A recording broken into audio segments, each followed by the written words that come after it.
केंद्रीय निवडणूक आयोग आणि या आयोगाबद्दलचे हजारो प्रश्न ही मालिका काही संपायला तयार नाहीये. महाराष्ट्रामध्ये सुद्धा विधानसभा निवडणूक निकाल लागल्यानंतर लोकसभा ते विधानसभा अचानक वाढलेले 40 लाख मतदार, संध्याकाळी 6 नंतर झालेलं 76 लाखांचं मतदान, याच्याबद्दल कोर्ट कचेऱ्या आणि अनेक प्रश्न अजूनही कायम आहेत.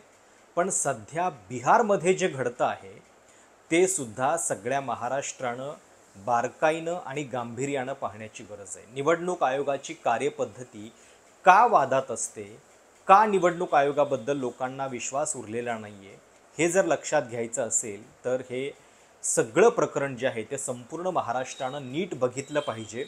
कारण असे सगळे प्रश्न आपल्या निकालाबद्दल सुद्धा तुमच्या मनामध्ये आहेत आणि भविष्यामध्ये महाराष्ट्रामध्ये आता एका मोठ्या निवडणुकांचा घाटसुद्धा पुढच्या 4-5 महिन्यामध्ये घातला जाणार आहे. आणि म्हणून कुठल्या कुठल्या पातळींवरती सतर्क राहण्याची गरज आहे हे तुम्हाला बिहारमध्ये आत्ता जे होतं आहे ते बघितल्यानंतर कळेल. आणि म्हणून हा व्हिडिओ पूर्णपणे बघा आणि अधिकाधिक लोकांच्यापर्यंत पोहोचवा, ही सगळ्यात आधी विनंती.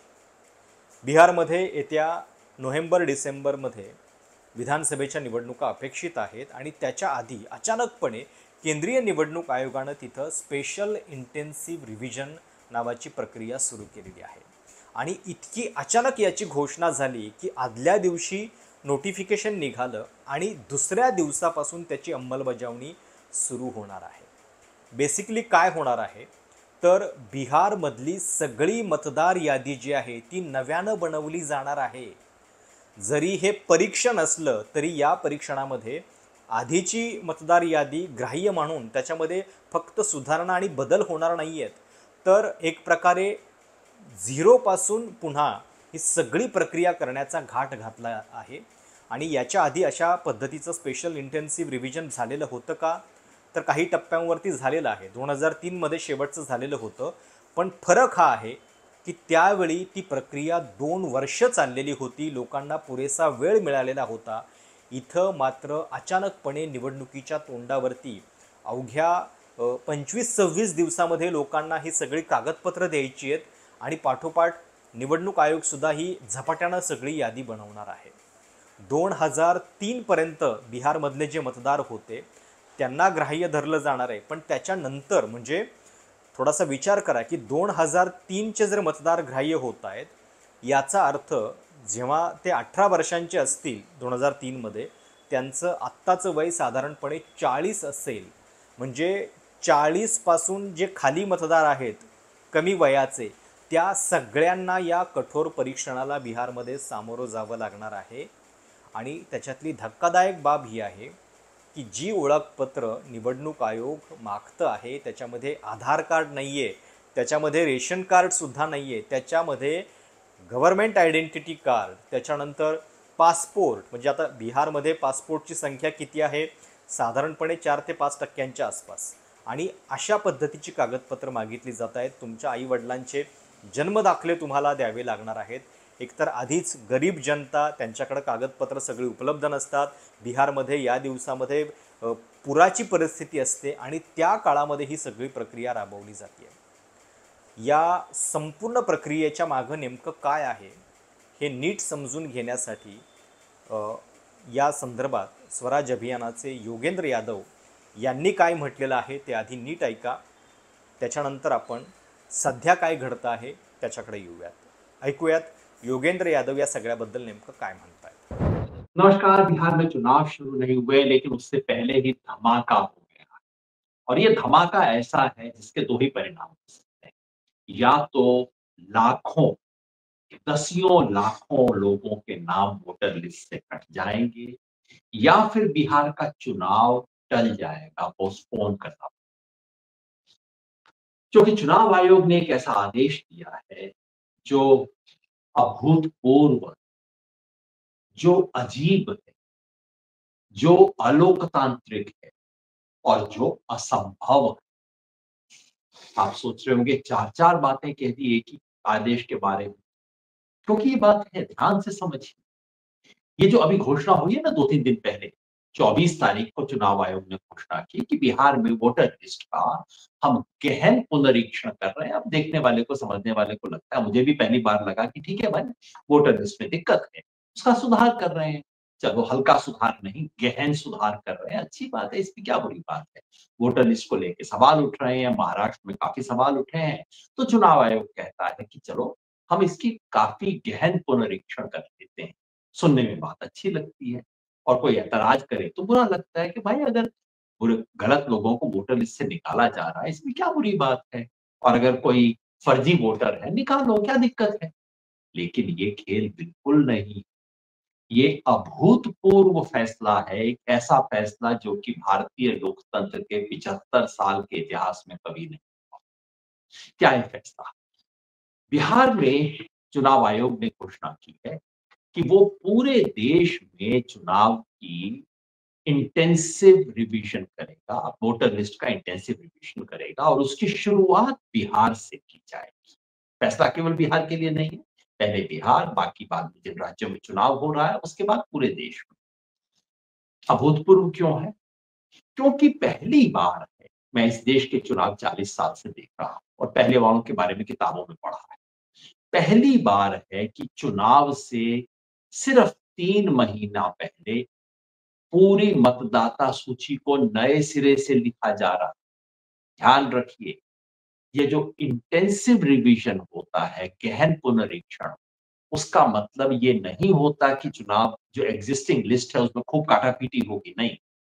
एग्जिस्टिंग लिस्ट को साइड में रख दिया जाएगा, नए सिरे से लिस्ट बनेगी। नए सिरे से लिस्ट बनाने का काम पहले हुआ है। चुनाव आयोग कहता है 10 बार हो चुका है। पिछली बार 2003 में हुआ था, लेकिन चुनाव से 1.25 साल पहले हुआ था। चुनाव 2004 में थे, 1 डेढ़ साल पहले हो गया। विधानसभा चुनाव से तो 2 साल पहले हो गया। चुनाव के सिर्फ 2-3 महीने पहले बिल्कुल नए सिरे से चुनाव सूची बनाने का काम अभूतपूर्व। अभूतपूर्व दूसरी बात ये है कि आज तक भारत में चुनाव में आपका नाम हो वोटर लिस्ट में, ये जिम्मेवारी आपकी नहीं है, सरकार की। अफसर आता है, नाम लिखता है, अगर किसी वजह से छूट गया तो आप जुड़वा देते हैं। पहली बार वोटर से कहा जा रहा है कि तुम एक फॉर्म भरो, अगर वो फॉर्म भर के पूरे डॉक्यूमेंट दे दिए तब तो तुम्हारा नाम आएगा, और अगर तुमने सही समय तक 1 महीने के अंदर फॉर्म भर के नहीं दिया तो तुम्हारा नाम वोटर लिस्ट में नहीं होगा। इस तरह की चीजें अमेरिका में होती हैं, ब्रिटेन में, भारत में, इन देशों में ऐसा नहीं होता। अभूतपूर्व।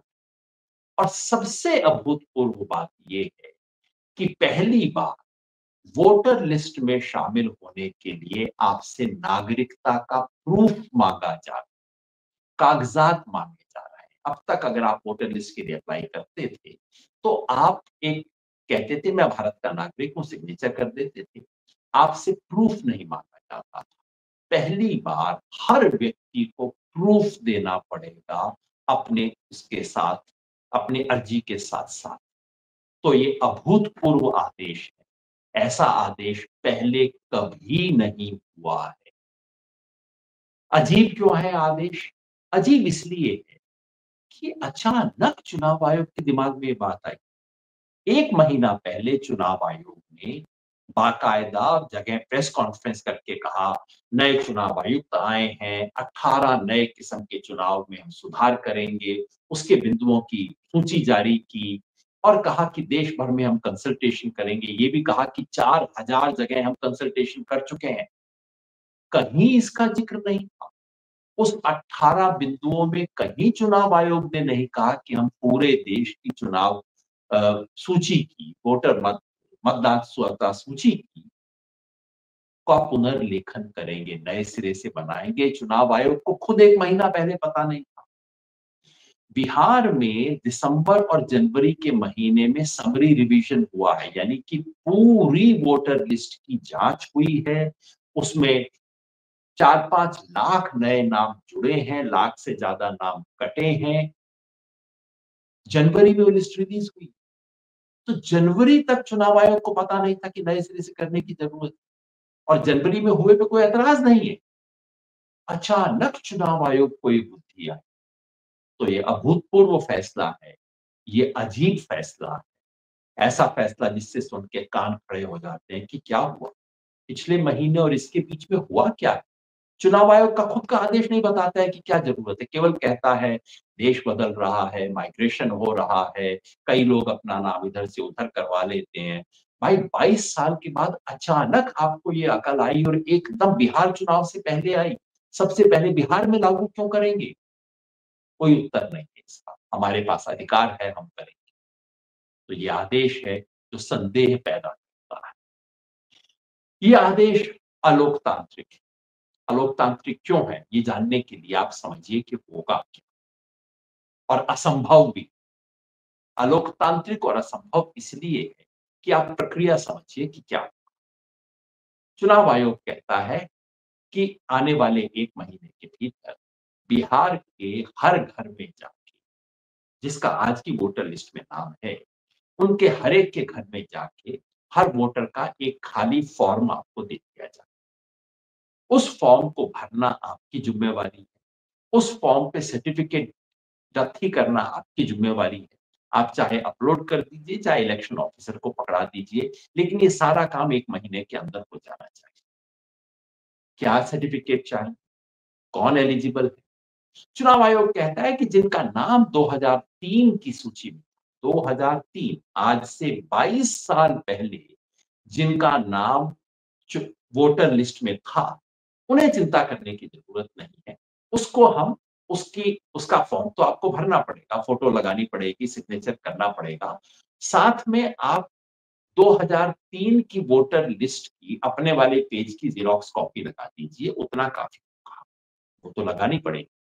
और ये भी याद रखिए कि 2003 में आपका नाम उसी वोटर लिस्ट में हो, आपका घर नहीं बदला हो, आपके नाम के स्पेलिंग नहीं बदले। बिमला देवी, बिमला रानी, बिमला जी, बिमला 4 अलग-अलग नाम हो जाएँगे। तो आपको ये भी प्रूव करना पड़ेगा। पर मान लीजिए उन्हें कोई समस्या नहीं, ऐसे कितने लोग हैं जिन्हें समस्या नहीं होगी, जिनका नाम 2003 की लिस्ट में था? क्योंकि 2003 की लिस्ट में उन्हीं का नाम होगा, जिनकी उम्र कम से कम 40 साल की है, क्योंकि 2003 में वही एलिजिबल थे, उससे अलावा तो किसी का नाम हो नहीं सकता। तो ऐसे कितने लोग हैं? बिहार में 8 करोड़ के करीब लोग हैं जिनका नाम वोटर लिस्ट में होना चाहिए, आबादी के हिसाब से, आज की तारीख। उनमें से 4 करोड़ 76 लाख वो लोग हैं जो 40 साल से कम उम्र के, यानी कि केवल 3 करोड़ 25 लाख लोग वो हुए, जो जिनका नाम जो 2003 में वोटर होने के लिए एलिजिबल थे। और अगर उन सब लोगों का नाम भी वहां था, तब भी 3 करोड़ 25 लाख लोग मुक्त होंगे। उन्हें सिर्फ एक ज़ेरॉक्स कॉपी लगानी पड़ेगी 2003 की वोटर लिस्ट। कहाँ से मिलेगी वो एक छोटा सवाल है, लेकिन मान लीजिए मिल जाए, तो उन्हें और कोई सर्टिफिकेट लगाने की ज़रूरत नहीं है। हकीकत में इन 3 करोड़ 25 लाख में कम से कम 25 लाख तो ऐसे होंगे, जिनका या तो नाम वहाँ नहीं होगा, कोई स्पेलिंग मिस्टेक होगा, संयोग से 2 लाख 2003 वाली सूची में नाम नहीं था। 25 लाख को आप साइड में कर दीजिए तो चलिए, 3 करोड़ लोग तो बच गए। मतलब हल्के में 4 काम चला गया। बाकी बच गए 5 करोड़। इन 5 करोड़ लोगों को क्या करना होगा? अगर उनकी उम्र 40 साल से ऊपर है, जो 25 लाख मैंने बताया ना जिनकी उम्र 40 साल से ऊपर है, जो 2003 में मतदाता हो सकते थे, लेकिन बाय चांस किसी भी कारण से उनका नाम वहाँ नहीं था। उन लोगों को ये प्रूफ देना होगा, अपने बर्थ और प्लेस का प्रूफ देना होगा। मतलब मैं कहाँ पैदा हुआ और मेरी क्या उम्र है, इसका प्रमाण पत्र देना होगा। जिसकी उम्र 40 साल से कम है और 20 साल तक की है, यानी कि जो 2004 दिसंबर से पहले पैदा हुआ लेकिन 1987 के बाद पैदा हुआ, उस व्यक्ति को अपना प्रूफ तो देना ही होगा। साथ में अपनी माँ या पिता किसी एक का जन्म और स्थान का प्रूफ देना पड़ेगा। और जो 2004 के बाद पैदा हुआ, जिसकी उम्र 18, 19 या 20 साल की है वो, उसको अपना प्रूफ भी देना होगा, अपनी माँ का भी और अपने पिता का, तीनों का प्रूफ देना पड़ेगा। और प्रूफ का मतलब क्या है? प्रूफ का मतलब है, आप ये ना समझिए आधार कार्ड दिखा लेंगे, आधार कार्ड अमान्य है। सरकार ने सूची है, मेरे पास नोटिफिकेशन पड़ा है, इस नोटिफिकेशन के अंदर सरकार ने सूची दी, देखने में लंबी सूची है कि आप ये भी यूज कर सकते हैं, ये वाला भी यूज कर सकते हैं, ये वाला भी प्रमाण पत्र अप्लाई हो जाएगा। लेकिन व्यवहार में वो चीजें तो है ही नहीं जो कि लोगों के पास होती है। लोगों के पास अपना क्या प्रमाण पत्र होता है? लोगों के पास आधार होता है, आधार मान्य नहीं होगा। लोगों के पास इलेक्शन कमीशन का फोटो आइडेंटिटी कार्ड होता है, वो भी मान्य नहीं होगा। क्या कहते हैं, क्या क्या होना चाहिए? आपके पास पासपोर्ट हो तो बहुत अच्छा, आप बताइए किसके पास बिहार के गांव में पासपोर्ट मिलेगा? कहते हैं आपके पास कोई सरकारी आइडेंटिटी कार्ड हो 1987 से पहले का, इसके पास मिलेगा। बचते हैं 3 जो कि सामान्य लोगों के पास हो सकते हैं, वो ये बर्थ सर्टिफिकेट, मैट्रिक सर्टिफिकेट और ओबीसी एससी एसटी सर्टिफिकेट। ये लोगों के पास मिलता है। कितने लोगों के पास मिलता है, इसकी हमने जांच की। भारत सरकार का एक एनएफएचएस है, नेशनल फैमिली हेल्थ सर्वे, जिसने 2001-2005 में इस बात की जांच की थी कि कितने लोगों के पास घर में बर्थ सर्टिफिकेट है बच्चे का। क्योंकि हम उसी जमाने की बात कर रहे हैं, आज की बात नहीं कर रहे हैं, क्योंकि वही लोग हैं जो कि एलिजिबल होंगे। उस समय 2.8% लोगों के पास बर्थ सर्टिफिकेट था बिहार। 3% से कम लोगों के पास, 97% के पास नहीं था। तो मैट्रिक सर्टिफिकेट, यदि मैट्रिक तो लोगों के पास होगा। याद रखिए हम बात कर रहे हैं सिर्फ आज मैट्रिक करने वालों की नहीं, माँ बाप का सर्टिफिकेट मांगा जा रहा है। यानी कि जो लोग 40 से 60 साल, यानी कि आज से 20 साल पहले बिहार में कितने लोग मैट्रिक करते थे? संख्या है 13 से 14% के बीच। कास्ट सर्टिफिकेट, कास्ट सर्टिफिकेट तो बहुत लोगों के पास होना चाहिए। नहीं साहब, उसकी भी जांच हो चुकी है, एक रिसर्च हुई है। बिहार में दलितों में 20% के पास, यानी कि 5 में से 1 के पास सर्टिफिकेट होता है, और ओबीसी में 4 में से 1 के पास होता है। जनरल को कास्ट सर्टिफिकेट इशू हो ही नहीं सकता।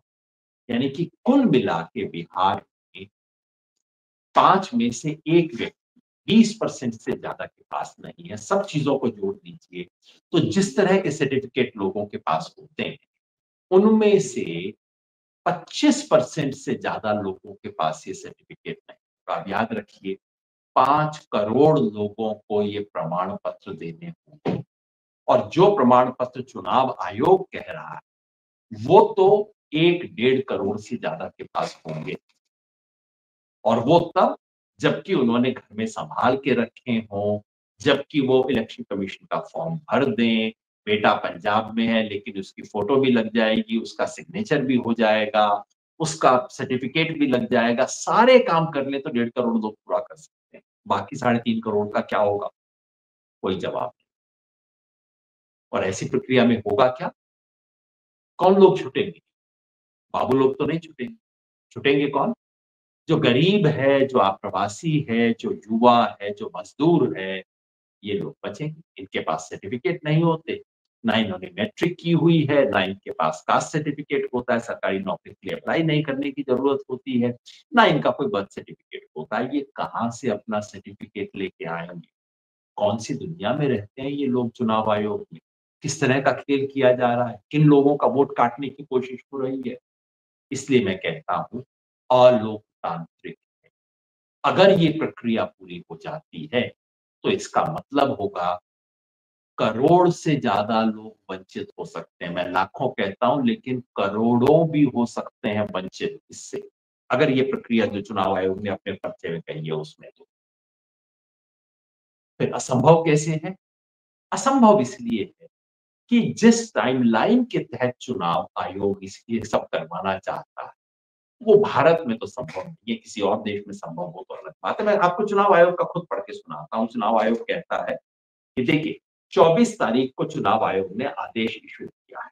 अब इसको लागू करने के लिए क्या किया जाएगा? चुनाव आयोग कहता है 25 तारीख से, 24 तारीख को दिल्ली से आदेश इशू हो रहा है और वो कह रहे हैं 25 तारीख से ही काम शुरू हो जाएंगे। क्या क्या काम शुरू होंगे इनकी अपनी बनाई हुई लिस्ट है, मेरी नहीं।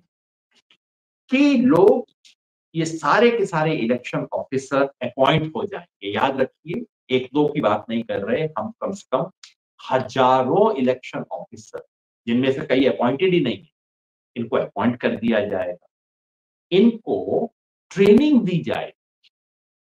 ये बीएलओ जो कि बूथ लेवल ऑफिसर होता है, हो सकता है हजारों अभी अपॉइंटेड ना हो, उनको अपॉइंट किया जाएगा, उनकी ट्रेनिंग दी जाएगी।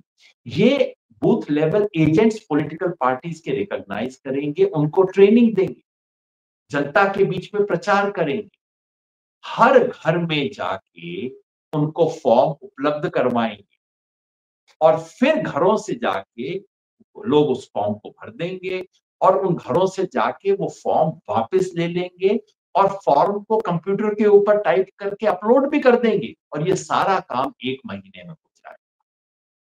क्या मजाक कर रहे हैं?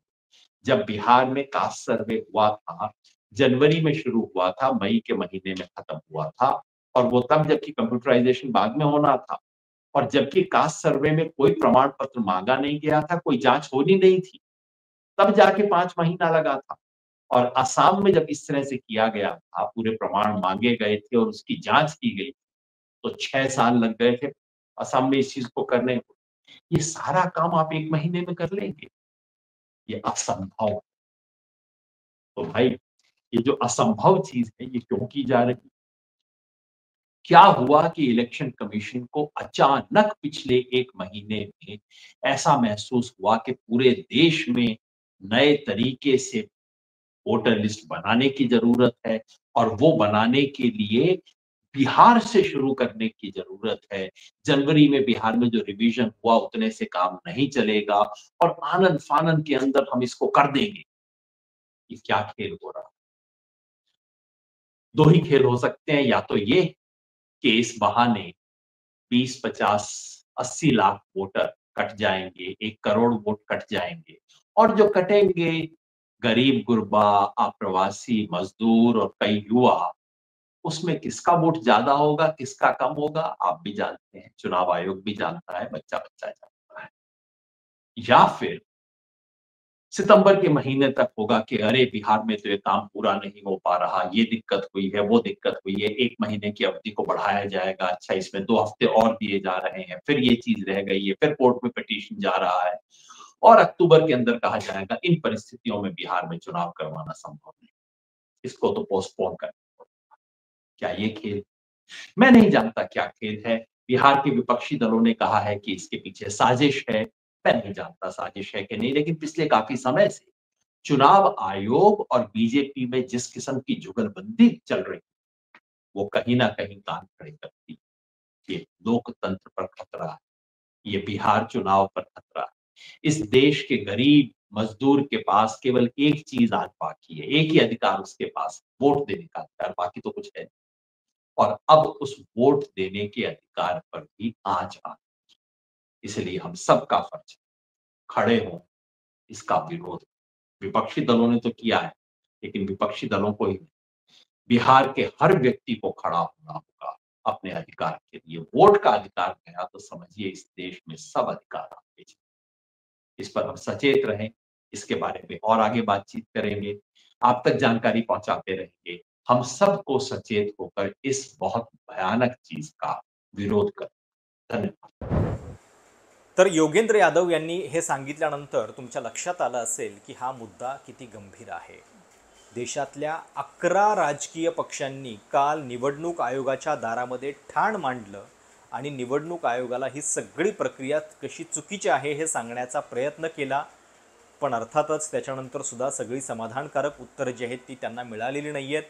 काँग्रेसचे नेते आणि ज्येष्ठ वकील अभिषेक मनु सिंघवी आणि आरजेडीचे मनोज झा हे सुद्धा या शिष्टमंडळामध्ये सहभागी होते। त्यांनी नेमकं काय म्हटलेलं आहे हे ऐका, तुमच्या लक्षात येईल की हा मुद्दा राजकीय पक्षांना सुद्धा किती महत्त्वाचा वाटतो।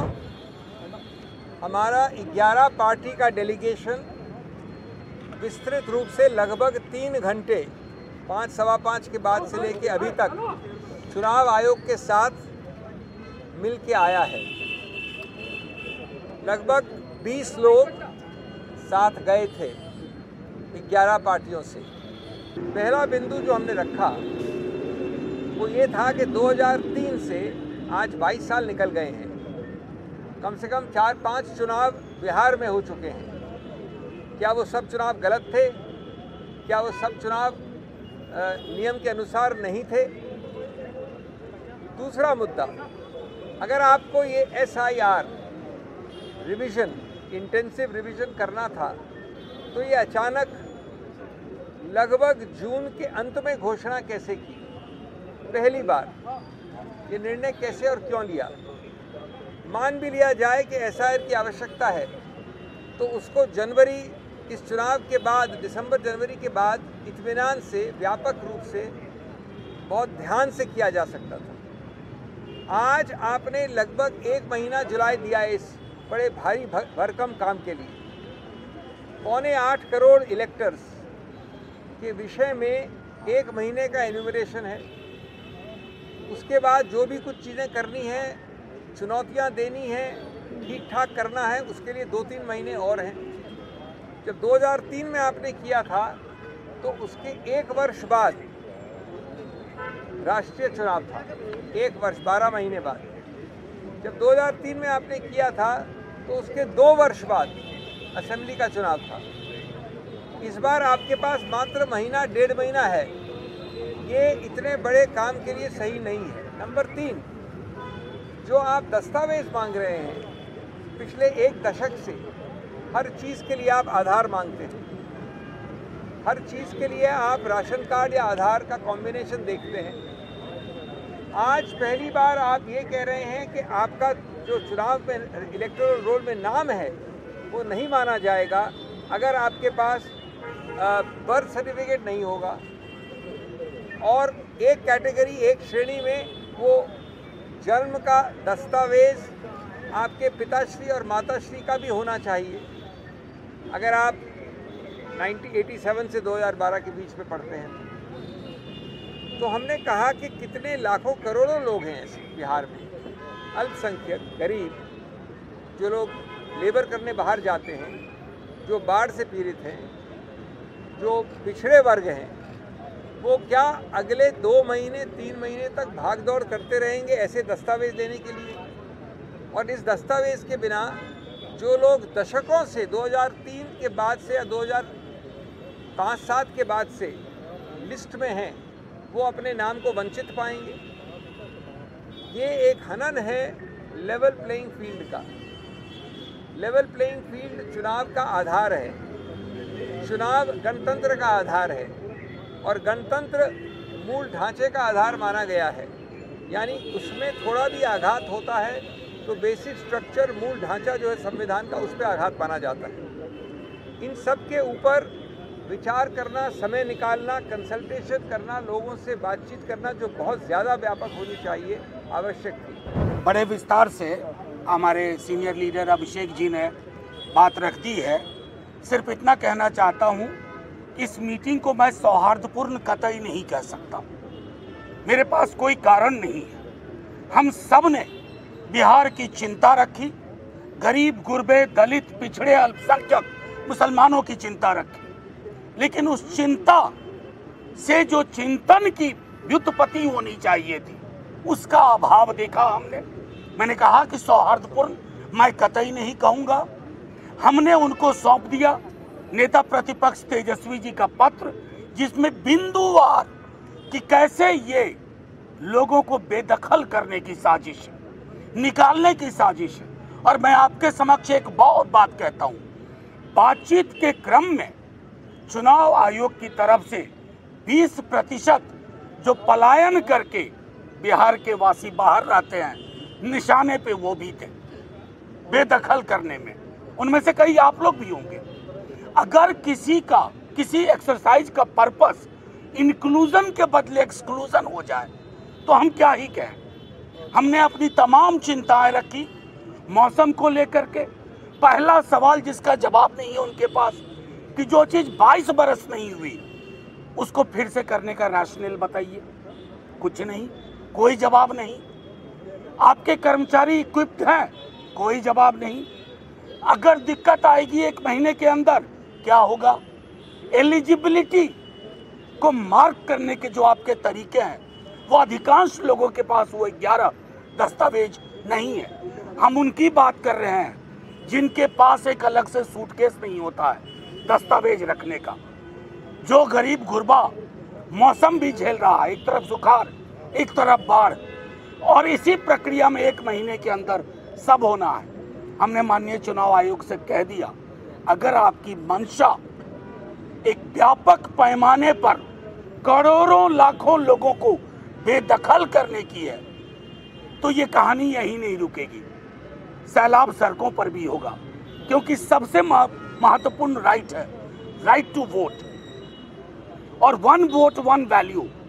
चाहे उद्योगपति हो या भूमिहीन किसान हो, अगर आप उसके साथ छेड़छाड़ कर रहे हैं, किसी के इशारे किसी के इरादे, तो उसको खारिज करेंगे।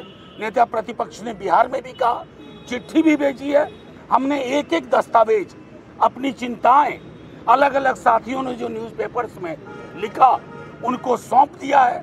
उम्मीद है कि माननीय चुनाव आयोग दीवार पे लिखी इबारत पढ़ेगा कि यह हिंदुस्तान के इतिहास में बेदखल करने की जो साजिश है लाखों लोगों को बिहार में, ये बिहार की अस्मिता का भी सवाल है।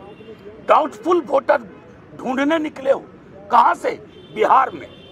ये आपकी मंशा को दिखाता है, बाकी सारी बातें हमारे साथियों ने कही। त्यामुळं हे अशी सगळी प्रक्रिया म्हणजे एकतर आपल्याकडं निवडणूक आयोगाची विश्वासार्हता आधीच कमी होत चाललेली आहे। CSDS नावाच्या संस्थेनं जो सर्वे केलेला होता त्याच्यामध्ये निवडणूक आयोगावरती लोकांचा विश्वास उरलेला नाही आहे हे समोर आलेलं होतं, आणि त्यात अशा पद्धतीची एक सगळी प्रक्रिया राबवण्याचं काम जे आहे ते निवडणूक आयोग करत आहे। आज बिहारसह 6 राज्य आहेत, उद्या देशभरात त्यांना हे करायचं आहे, महाराष्ट्रामध्ये सुद्धा ते येतील, आणि म्हणून ही सगळी प्रक्रिया कशासाठी कुणाच्या हितासाठी नेमकी चालू आहे हा प्रश्न विचारला जातो। किती गंभीर आहे बघा। आणि या सगळ्यामध्ये निवडणूक आयोग प्रशासकीय कारणं दाखवून एका विशिष्ट पक्षाच्या अधिपत्याखाली काम करतंय का, हा सुद्धा कळीचा प्रश्न आहे। तुम्हाला या सगळ्याबद्दल नेमकं काय वाटतं? खरोखर अशा स्पेशल इंटेन्सिव्ह रिव्हिजनच्या नावाखाली काही विशिष्ट मतदार हटवण्याचीच प्रक्रिया निवडणूक आयोग राबवतंय का? तुमची मतं आवर्जून कळवा कमेंट्समध्ये। या सगळ्याबद्दल तुमचं मत जे आहे ते ऐकायला नक्कीच आवडेल। चॅनल सबस्क्राईब देखील करा। धन्यवाद।